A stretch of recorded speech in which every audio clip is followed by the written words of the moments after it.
दरवाजा बंद कर लो, कुंडी लगा दो। और अगर तुमने हेडफोन नहीं लगाया है तो अभी लगा लो, क्योंकि आज जो बताने जा रही हूँ वो शायद तुम्हारे कानों को लाल कर दे, तुम्हारे दिल की धड़कन रोक दे और तुम्हारे जिस्म के हर रोंगटे को खड़ा कर दे। ये कोई कहानी नहीं है, ये मेरा गुनाह है, मेरा वो सच है जिसे मैं दुनिया से छिपाती रही। लेकिन आज सब कुछ बाहर आएगा। वो पसीना, वो डर, वो सिहरन और वो एक रात जिसने मर्यादा की हर लकीर मिटा दी। मेरा नाम अवंतिका है। उम्र सिर्फ 26 साल। लेकिन अगर तुम मुझे देखोगे तो शायद अपनी नजरें ना हटा पाओ। लोग कहते हैं मेरी आंखें किसी गहरे समंदर जैसी हैं जिसमें डूबने का मन करता है। मेरे बाल कमर तक आते हैं, घने और काले, जिन्हें जब मैं खोलती हूँ तो वो मेरी पीठ को किसी काली चादर की तरह ढक लेते हैं। मेरा रंग दूध जैसा सफेद है, जिस पर अगर जरा सा भी दबाव पड़े तो लाल निशान पड़ जाते हैं। वो नक्शा है जिस पर उस 21 साल के लड़के ने, मेरे स्टूडेंट ने, अपना रास्ता खोजा था। मैं हमेशा साड़ी पहनती हूँ और मेरी कमर का वो हिस्सा जो साड़ी और ब्लाउज के बीच खाली रहता है, वहीं से इस पूरी तबाही की शुरुआत हुई थी। तुम्हें लग रहा होगा कि मैं बहुत खुश हूँ।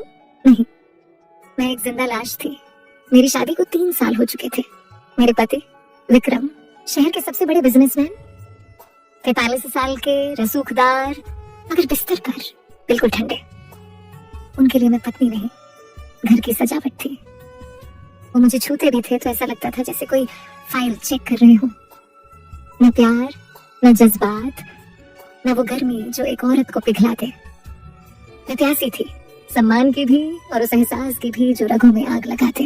मैं अपनी तन्हाई को मारने के लिए घर पर ही ट्यूशन पढ़ाती थी। लिटरेचर की टीचर हूँ। और फिर वो आया, कबीर 21 साल का, कॉलेज का फाइनल ईयर स्टूडेंट। लेकिन वो किसी बच्चे जैसा नहीं था। 6 फीट का कद, जिम में तराशा हुआ लोहे जैसा बदन जो उसकी गीली शर्ट से हमेशा झलक जाता था। उसकी आवाज में एक भारीपन था जो सीधा मेरे सीने में उतर जाता था। वो मुझसे लिटरेचर पढ़ने आता था, लेकिन उसकी आंखें हमेशा मुझे पढ़ती थी। शुरुआत में मुझे लगा वो सिर्फ एक बिगड़ैल लड़का है, लेकिन तीसरे दिन जब मैं बोर्ड पर लिख रही थी, मेरा पल्लू थोड़ा सा सरक गया। मैंने उसे ठीक किया और पीछे मुड़ी। कबीर अपनी किताब नहीं देख रहा था, वो सीधे मेरी कमर के उस दिल को देख रहा था जिसे मैं खुद आईने में देखने से शर्माती हूँ। मैंने डांटा, कबीर ध्यान कहाँ है? उसने मेरी आंखों में देखकर कहा, गहराई में। मैं कविता की गहराई में। उसका जवाब इतना डबल मीनिंग था कि मैं अंदर तक कांप गई। मुझे गुस्सा आना चाहिए था, पर मुझे अच्छा लगा। कहानी का असली मोड़ तब आया जब एक शाम विक्रम, मेरे पति, घर पर नहीं थे। बाहर तूफान आया हुआ था। कबीर पढ़ने आया था। लाइट चली गई, पूरा घर अंधेरे में डूब गया। मैम, मोमबत्ती जला लूं? उसकी आवाज मेरे बिल्कुल पीछे से आई, इतनी करीब कि उसकी गर्म सांसें मेरी गर्दन पर महसूस हुई। मेरे हाथ कांप रहे थे। मैंने माचिस जलाई, लेकिन वो गिर गई। हम दोनों उसे उठाने के लिए झुके। अंधेरे में उसका हाथ मेरे हाथ के ऊपर आ गया। सिर्फ एक स्पर्श, लेकिन उस एक स्पर्श ने मेरे बदन में 440 वोल्ट का करंट दौड़ा दिया। मैंने हाथ खींचना चाहा, लेकिन उसने अपनी उंगलियां मेरी उंगलियों में फंसा ली। डर लग रहा है मैम, वो फुसफुसाया। कबीर, हाथ छोड़ो। मेरी आवाज में दम नहीं था, वो एक विनती थी, हुक्म नहीं। क्यों? क्या डर है कि कहीं आप बहक न जाए? उसने वो कह दिया जो मैं सोच रही थी। उस अंधेरे में, उस सुनसान घर में, एक 21 साल का लड़का मुझे वो चैलेंज दे रहा था जो मेरे पति ने 3 साल में नहीं दिया। तभी लाइट आ गई, हम अलग हो गए। लेकिन उस रात मुझे समझ आ गया, ये लड़का खतरा है और मैं उस खतरे की तरफ खींची जा रही थी। अगले दिन मैंने फैसला किया कि मैं उसे ट्यूशन से निकाल दूंगी। ये गलत था।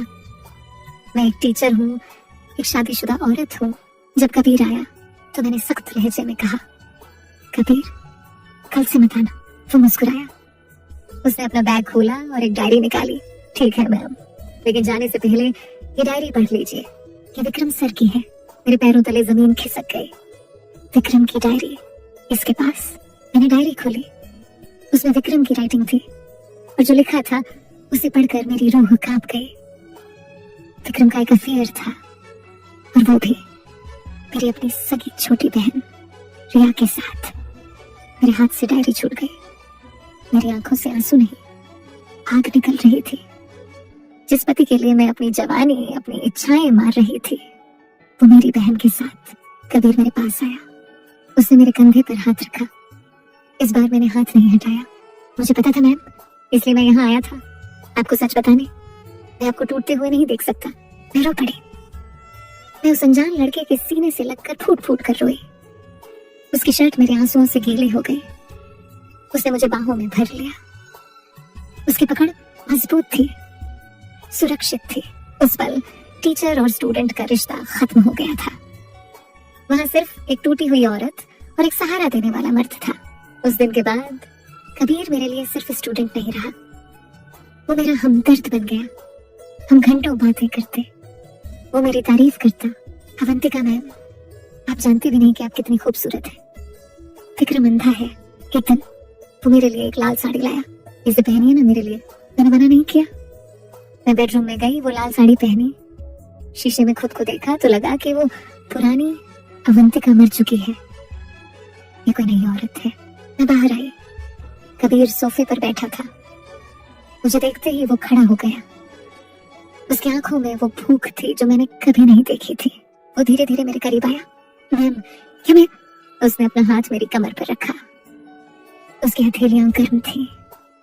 जैसे ही उसने मुझे छुआ, मेरे मुंह से एक सिसकी निकल गई। उसने मुझे अपनी तरफ खींचा। हमारे जिस्म टकराए। उसकी धड़कन मेरी छाती पर हथौड़े की तरह बज रही थी। उसने मेरी गर्दन पर अपने होंठ रखे। वो सिहरन, वो पागलपन। उसने मुझे गोद में उठा लिया। मैं पिघल रही थी। कबीर, ये गलत है। मैंने नाम मात्र के लिए कहा। तो सही क्या है अवंतिका? घुट घुट कर मरना। उसने मुझे बिस्तर पर लेटा दिया। उस रात उस कमरे में सिर्फ बारिश की आवाज नहीं थी, हमारी सांसों की, चूड़ियों की खनक की और दबे हुए अल्फाजों की गूंज थी। उसने मेरे जिस्म के हर उस कोने को पूजा जिसे मेरे पति ने कभी छुआ भी नहीं था। मैं भूल गई कि मैं टीचर हूँ। मैं भूल गई कि मैं बड़ी हूँ। मैं बस एक औरत थी जो बरसों बाद जिंदा हुई थी। रुको, क्या तुम भी बहक गए? क्या तुम्हें भी लगा कि ये एक प्यार की शुरुआत है? क्या तुम्हारी धड़कनें भी तेज हो गई? अगर हाँ, तो अभी के अभी लाइक बटन दबा दो, क्योंकि तुम वो गलती कर रहे हो जो मैंने की थी। अगर तुम्हें लगता है कि तुम्हें पता है आगे क्या होने वाला है, तो तुम बहुत भूले हो। कमेंट में एक टूटा हुआ दिल बनाओ अगर तुम्हें कभी किसी अपने ने धोखा दिया है। और इस कहानी को अभी उस दोस्त को शेयर कर दो जो प्यार में अंधा है, क्योंकि अब जो ट्विस्ट आने वाला है वो तुम्हारे पैरों तले से जमीन खींच लेगा। सब्सक्राइब कर लो, क्योंकि अब प्यार का नकाब उतरने वाला है और खेल शुरू होने वाला है। अगले 2 महीने स्वर्ग जैसे बीते। विक्रम बिजनेस ट्रिप पर रहता और कबीर मेरे साथ। मैं उसे प्यार करने लगी थी, पागलों वाला प्यार। मैंने सोचा मैं विक्रम को तलाक दे दूंगी और कबीर के साथ नई दुनिया बसाऊंगी। लेकिन फिर एक दिन विक्रम जल्दी वापस आ गया। मैं डर गई, लेकिन विक्रम के चेहरे पर गुस्सा नहीं था। उसके चेहरे पर एक शैतानी मुस्कान थी। वो सोफे पर बैठा और बोला, अवंतिका, कबीर को बुलाओ, पेमेंट करनी है। मैं सन्न रह गई। पेमेंट किस बात की? तभी बेडरूम का दरवाजा खुला। कबीर बाहर आया। उसने टॉवल लपेटा हुआ था। मैं शर्म से घट गई। विक्रम के सामने कबीर, ऐसे हालत में। अब तो सब खत्म, लेकिन कबीर डरा नहीं। वो जाकर विक्रम के बगल में बैठ गया और सिगरेट जलाई। विक्रम हंसा। वेल डन कबीर, तुमने तो उम्मीद से ज्यादा अच्छा काम किया। मेरा दिमाग सुन्न हो गया। ये क्या हो रहा है? विक्रम उठा और मेरे पास आया। मेरी भोली अवंतिका, तुम्हें क्या लगा ये कॉलेज का लड़का तुम पर मर मिटा? अरे, इसे मैंने हायर किया था। क्या? मेरे मुंह से चीख निकल गई। हाँ। विक्रम ने कबीर के कंधे पर हाथ रखा। मुझे तुमसे तलाक चाहिए था बिना एलिमनी दिए, और वो तभी हो सकता था जब तुम चरित्रहीन साबित हो जाओ। कबीर कोई स्टूडेंट नहीं है। ये शहर का सबसे महंगा जिगोलो है जो अमीर औरतों को फंसाने का काम करता है। और देखो, इसने अपना काम कर दिया। बेडरूम में कैमरा लगा है। अवंतिका, तुम्हारा सारा प्यार रिकॉर्ड हो चुका है। मैं पत्थर बन गई। मैंने कबीर की तरफ देखा। मैं चाहती थी कि वो कहे कि ये झूठ है, मैं चाहती थी कि वो विक्रम को मारे, लेकिन कबीर वो अपनी चेकबुक देख रहा था। उसने मेरी तरफ देखा, उसकी आंखों में वो प्यार, वो दीवानगी गायब थी, वहां सिर्फ एक ठंडापन था। सॉरी मैम, कबीर ने कहा। Business is business. आपकी स्किन बहुत सॉफ्ट थी, मजा आया। वो शब्द मेरे कानों में तेज आग की तरह गिरे। मजा आया? मैं वहीं फर्श पर गिर गई। मेरा पति मुझे बेचने वाला दलाल निकला और मेरा प्रेमी एक बिका हुआ सौदागर। मेरी इज्जत, मेरा प्यार, मेरा जिस्म, सब कुछ एक मजाक बन गया था। विक्रम ने तलाक के पेपर मेरे मुंह पर मारे। साइन करो और निकलो यहाँ से, वरना वो वीडियो इंटरनेट पर होगा। मैं उस घर से निकली खाली हाथ। मेरे पास कुछ नहीं था, न घर, न पैसा, न इज्जत। मैं सड़क पर चल रही थी, बारिश हो रही थी, लेकिन मेरे आंसू बारिश से ज्यादा खारे थे। मैं मर जाना चाहती थी, लेकिन कहानी यहाँ खत्म नहीं होती। जब एक औरत का दिल टूटता है तो वो कमजोर नहीं होती, वो चंडी बन जाती है। मैंने आत्महत्या नहीं की। मैं अपनी मौसी के घर गई, मैंने खुद को समेटा और मैंने ठान लिया कि मैं उन दोनों को बर्बाद कर दूंगी। और किस्मत ने मेरा साथ दिया। 3 महीने बाद मुझे एक हॉस्पिटल से कॉल आया। क्या आप कबीर को जानती हैं? उसका एक्सीडेंट हुआ है। उसके फोन में लास्ट डायल नंबर आपका था। मैं हॉस्पिटल गई, कबीर आईसीयू में था, बुरी तरह घायल। विक्रम ने उसे धोखा दिया था। काम होने के बाद विक्रम ने कबीर को पैसे नहीं दिए, बल्कि अपने गुंडों से उसे मरवाने की कोशिश की ताकि कोई गवाह न रहे। कबीर ने जब मुझे देखा तो उसकी आंखों में पश्चाताप के आंसू थे। वो बोल नहीं पा रहा था, लेकिन उसने इशारे से अपने खून से सने कपड़ों की तरफ इशारा किया। उसकी जैकेट की जेब में एक पेन ड्राइव थी। मैंने वो पेन ड्राइव निकाली। कबीर ने दम तोड़ने से पहले मेरा हाथ पकड़ा। उसकी आंखों में अब हवस नहीं थी, सिर्फ माफी थी। वो मर गया, मेरा गुनहगार, मेरा प्रेमी मर गया। मैंने पेन ड्राइव चेक की, उसमें सिर्फ मेरा वीडियो नहीं था, उसमें विक्रम के सारे काले कारनामों के सबूत थे। हवाला का पैसा, मर्डर और मेरी बहन रिया के साथ उसका रेप। वो अफेयर नहीं था, वो ब्लैकमेल था। कबीर शुरू से विक्रम को ब्लैकमेल करने के लिए सबूत जमा कर रहा था। मुझे फंसाना तो बस एक बहाना था, लेकिन शायद उसे भी मुझसे हमदर्दी हो गई थी, इसलिए उसने मरने से पहले सबूत मुझे सौंप दिए। मैं पुलिस के पास नहीं गई, मैं मीडिया के पास नहीं गई। मैं विक्रम की एनिवर्सरी पार्टी में गई, लाल साड़ी पहनकर, वही साड़ी जो कबीर लाया था। विक्रम मुझे देखकर पीला पड़ गया। तुम यहाँ क्या कर रही हो? मैंने माइक हाथ में लिया। अपने पति को गिफ्ट देने आई हूँ। मैंने प्रोजेक्टर ऑन किया। पूरी दुनिया, शहर के बड़े बड़े लोग, विक्रम के बिजनेस पार्टनर्स, सबने देखा। लेकिन मैंने बेडरूम का वीडियो नहीं चलाया। मैंने वो वीडियो चलाया जिसमें विक्रम अपने गुंडों को कबीर को मारने का ऑर्डर दे रहा था और कबूल कर रहा था कि उसने अपनी पहली पत्नी को कैसे मारा था। हॉल में सन्नाटा छा गया। पुलिस वहीं मौजूद थी, मैंने पहले ही बुला ली थी। विक्रम ने भागने की कोशिश की, लेकिन मैंने उसका रास्ता रोक लिया।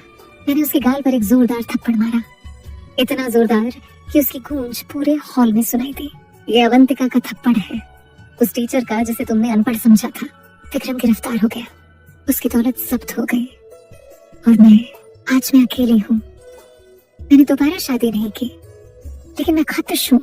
मैं अब वही ट्यूशन पढ़ाती हूँ, लेकिन अब मैं डरती नहीं।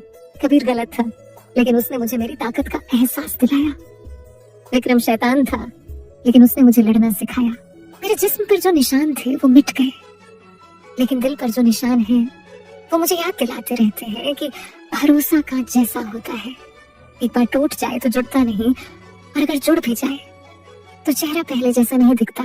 दोस्त, मेरी कहानी सुनकर तुम्हारी आंखों में नमी आई? क्या तुम्हें गुस्सा आया?